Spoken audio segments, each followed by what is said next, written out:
Up until about a month ago, I'd only worked with light ropes, shorter ropes like this one that has a Honda without any extra weight or with minimal amount of extra weight here, just like this one. And then I wanted to get into long ropes and heavy ropes, so I had this 18-foot rope I'd used for a while, but it was always kind of, it just wasn't solid and steady enough for me. I tried to do stuff with it and it felt a little too big to handle, and I didn't do any vertical loop tricks at that time yet. So I took this 18-foot rope and you can see the Honda here. Now there's a metal thimble in here. And this is just something I picked up at the hardware store. It was a Blue Hawk brand rope clamp and thimble set, 3/8 inch.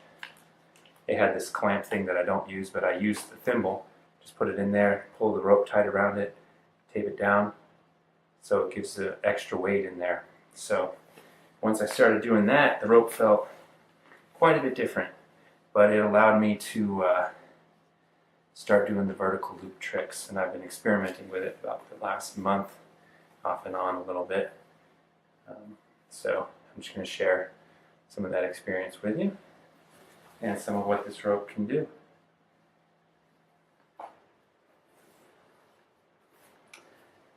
So the major advantage to having a weighted Honda is that you can pull off a vertical loop like this.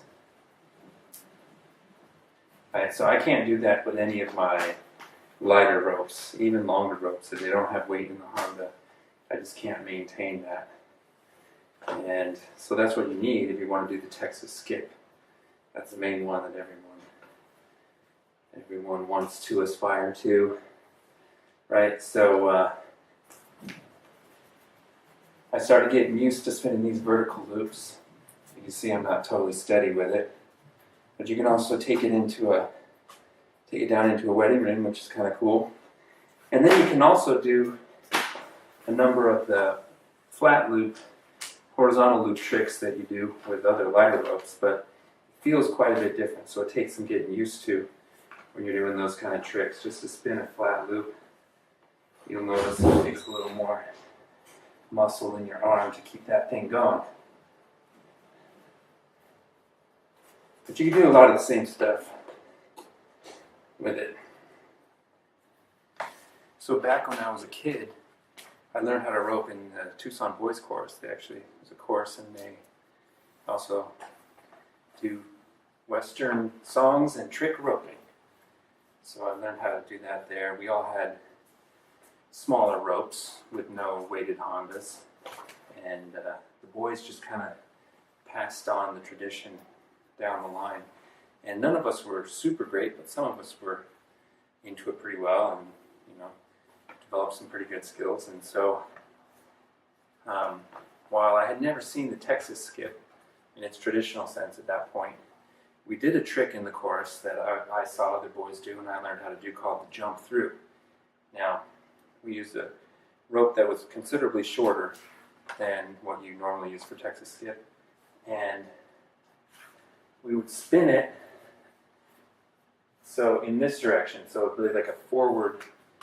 You're spinning it, counterclockwise. It's on your right side.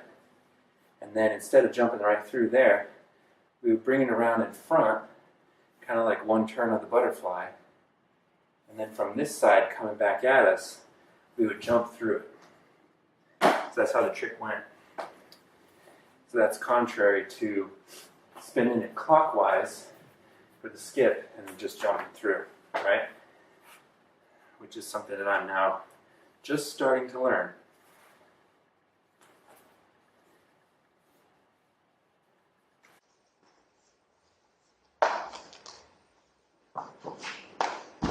There it is. So there was a jump through. Now you might notice the technique isn't great. Part of it is trying to manage a approximation of a Texas skip with a small rope. So I learned some bad habits. Taking it around I kind of have it at an angle coming at me. Instead, it's not straight up and down, it's kind of tilted at an angle usually when I do it.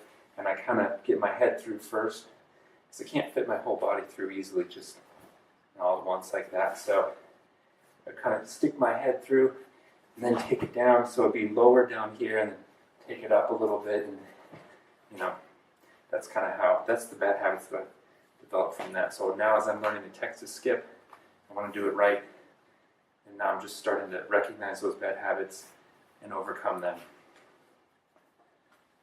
Now, since I'd already done the jump through in the direction that I did it, which is kind of the reverse way to learn the Texas skip, that direction feels easier for me. So I'm kind of trying to learn that one first, and then I'll go back and learn it spin in the way that people traditionally learn it. So we'll see. We'll see what happens. But so far, I got this one better, where you spin it. What am I doing here? All right, still getting used to it. There we go. Let's try this out. Spin it this direction.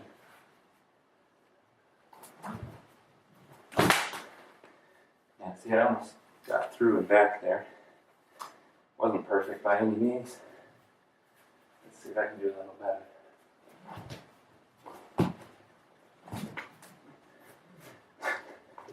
I got a few skips.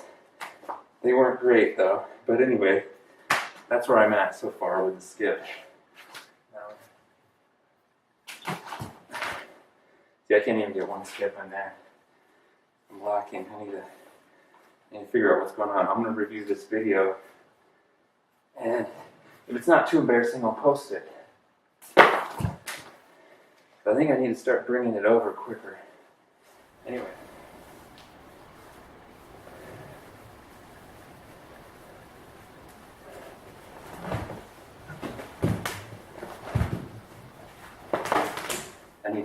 I need to practice this.